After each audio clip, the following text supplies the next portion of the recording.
ये कहानी 7 भाइयों और एक बहन की अनोखी कहानी है।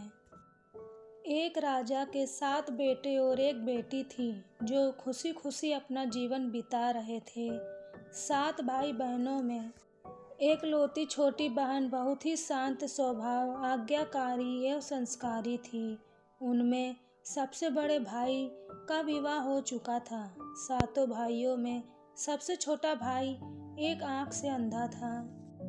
छोटे भाई के दिल में अपनी इकलौती बहन के लिए बड़ा प्यार एवं लगाव था। एक दिन बड़े राजकुमार अपनी पत्नी और अपने छोटे भाइयों को साथ लेकर अपने खेतों में काम करने चले गए, क्योंकि उस जमाने में खेती बाड़ी आपसी सहयोग से हुआ करते थे।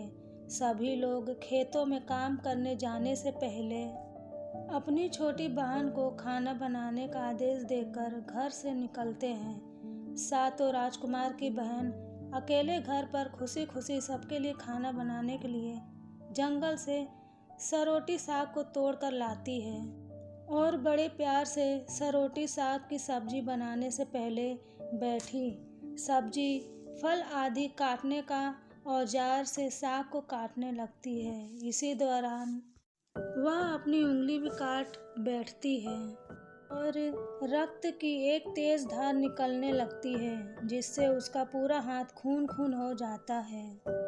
तब राजकुमारी सोचने लगती है कि क्या करूं? अगर घर के दीवार में खून की पोंछूंगी तो भैया लोग देख लेंगे और चिंता करेंगे, और यदि अपने कपड़ों में पोंछूंगी तो भाभी खून लगा कपड़ा देखकर माहवारी समझ खाना नहीं खाएगी। राजकुमारी इस डर से सब्जी पकाने वाले छाता साग में सारा खून को पोंछकर खून को बहने से रोकती है। फिर इसी खून लगे साग को सब्जी बनाती है। जब उसके सारे भाई और भाभी अपने खेतों से लौटती है तो छोटी बहन हमेशा की तरह सभी के लिए साफ थाली में खाना और मिट्टी के लोटे में पीने के लिए पानी देती है, और सभी एक साथ खाना खाते हैं और पके हुए साग को खाकर खाने की जमकर तारीफ करते हैं। और वे सब अपनी बहन से पूछते हैं कि बहन, तुम्हारे द्वारा बनाया हुआ यह साग बहुत बार खाए हैं, परंतु आज की बनी सब्जी का स्वाद बहुत ही अद्भुत लगा। बताओ ना, कैसे और क्या क्या मिलाकर इतना स्वादिष्ट सब्जी बनाई हो। पहले तो राजकुमारी डर से सहम गई कि कहीं भैया को पता न चल जाए कि मेरे हाथ की उंगली कट गई है। फिर वह थोड़ा सोचकर बोलती है कि कुछ नहीं भैया, जैसा हमेशा की तरह सब्जी पकाती हूँ वैसे ही तो बनाई हूँ। राजकुमारी अगले दिन 7 भाइयों के अनुरोध पर फिर से एक बार वही छाता साग की सब्जी बनाती है, परंतु भाइयों को पिछले दिन के जैसा स्वाद नहीं मिलता। फिर ऐसा ही अनुरोध 3-4 बार हुआ, लेकिन खून लगे साग का स्वाद उनके मन मस्तिष्क से उतर ही नहीं रहा था। असलियत जानने के लिए जिज्ञासावश 7 भाई और भाभी ने उससे उस दिन के खाना बनाने का तरीका जानने का जिद करने लगे। मजबूरन राजकुमारी को सारी घटना बतानी पड़ी।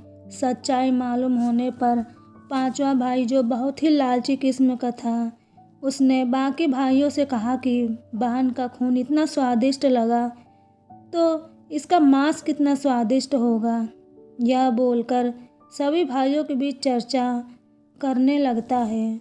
सबसे छोटे भाई को छोड़कर बाकी भाइयों ने राजकुमारी को मारकर उसका मांस खाने को राजी हो गए थे। मांस खाने की सोचकर उन सभी के मुंह से लार टपकने लगता है। भाइयों के मन में स्वादिष्ट खाना खाने के लिए वे इतना लालची बन गए, इसका आभास राजकुमारी को हो गया कि किस प्रकार उसके भाई उनकी मांस खाने की लालसा रखते हैं। एक दिन 7 भाई शिकार खेलने के बहाने राजकुमारी को लेकर घने जंगल में लेकर जाते हैं, जहां पूर्व निर्मित 4 केंद्र के वृक्षों पर बने मचान के नीचे पहुंचते हैं, जिस पर अपनी बहन को यह झूठ बोलकर चढ़ने के लिए बोलते हैं कि इस मचान पर जंगली जानवर तुम पर हमला नहीं कर सकेंगे। इस प्रकार सातों भाई अपनी बहन को मचान पर बैठाकर अपना अपना धनुष लेकर शिकार करने का ढोंग करके चले जाते हैं। तब राजकुमारी को पूरा आभास हो चुका था कि आज उसका आखिरी दिन है, लेकिन वह चाहती थी कि उनके भाइयों की इच्छा पूर्ण हो, इसलिए भी वह मचान में जाकर बैठ जाती है। फिर सगे भाई केंद्र के वृक्ष पर बने मचान से कुछ दूरी पर स्थित टोंगरी छोटा पहाड़ पर अपने अपने धनुष बाण के साथ पहुंचते हैं और एक चट्टान पर बारी बारी से अपने बाणों को तेज धार प्रदान करते हैं। टोंगरी के ऊपर सबसे पहले बड़ा भाई अपने तीर को चट्टान में धार करता है और अपनी बहन पर धनुष से निशाना लगाकर तीर छोड़ता है। तभी राजकुमारी पूरी बातों को समझ जाती है कि भाइयों का क्या इरादा है और अपनी मातृभाषा में गीत गाने लगती है। बिंदु बिंदु दादा दादा छाती ताइक ताइक, अर्थात जान से मानना ही है दादा साहब, तो तीर को सीधे मेरे छाती में वार करो, इधर उधर तीर क्यों चला रहे हो। फिर सभी भाई बारी बारी से अपने तीर के धार को तेज करते हैं और राजकुमारी पर निशाना लगाकर तीरों को छोड़ते हैं। छहों भाइयों का निशाना खाली जाता है और सातवां भाई, जो सबसे छोटा था, वह तीर चलाने से इनकार कर देता है क्योंकि उसे अपनी छोटी बहन से बहुत लगाव था और धनुष बाण चलाने में सातों राजकुमार में सबसे निपुण था। राजकुमारी जानती थी कि उनके सातों भाइयों में सबसे छोटा भाई दादा बाकियों की तरह लालची नहीं है। छहों भाई छोटे भाई का पूरा दबाव डालते हुए आदेश देते हैं कि अगर वह तीर नहीं चलाएगा तो बहन की तरह उसे भी मार देंगे। फिर छोटा राजकुमार उदास मन के साथ तीर को थोड़ी ही धार कर दूसरी दिशा में तीर को छोड़ने की कोशिश करता है और तीर को धीरे से छोड़ता है। राजकुमारी हर बार की तरह इस बार भी वही गीत गाती है, बिद्धू बिद्धू दादा दादा छाती ताइक ताइक। इतने में छोटे भाई का तीर सीधे राजकुमारी के सीने को भेद देता है और राजकुमारी की आत्मा शरीर से अलग हो जाती है और उसकी आत्मा उसी स्थान पर भटकने लगती है। तभी वह देखती है कि उसके शरीर का मांस खाने के लिए उसके भाई कैसे लालच करते हैं और सबसे छोटे राजकुमार को जबरदस्ती मारपीट कर उसके शरीर को काटने का आदेश देते हैं। बहन के मांस को पकाने के लिए बहुत सारी सूखी लकड़ी लाने के लिए छोटे राजकुमार को जंगल भेजा जाता है। छोटा भाई जंगल में खोज खोज कर ढेर सारा लकड़ी जमा करता है और सोचता है कि कैसे इतना सारा लकड़ी को ले जाऊंगा। दादा जो रस्सी दिए हैं वो भी 60 टुकड़ों में दिए हैं, उन्हें जोड़ने पर भी यह रस्सी इन लकड़ियों को नहीं बांध पाएगा। देर होने के डर से राजकुमार उदास होकर रोने लगता है और उनके आंखों से आंसू धरती में गिरने लगता है। वह अपनी बहन को याद करके रो ही रहा होता है कि तभी एक नाग देवता वहां आते हैं और पूछते हैं कि क्यों रो रहे हो राजकुमार। वह इधर उधर देखता है किंतु कोई भी नजर नहीं आता है।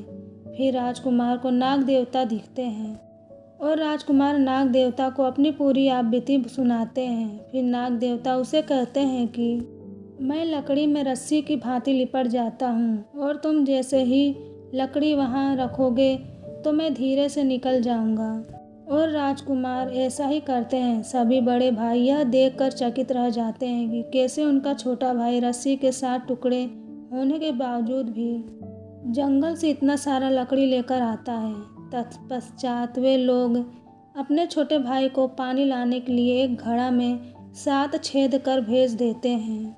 फिर राजकुमार उन्हें अपनी आपबीती को विस्तार से बतलाता है और कहता है कि मैं अपनी प्यारी बहन के शरीर का मांस कैसे खा सकता हूँ, नहीं खाऊंगा तो बड़े भैया लोग मारपीट करेंगे। तब मेढक कहता है कि तुम परेशान मत हो। मैं सब मेढक घड़ा के छेद में चिपक जाते हैं। फिर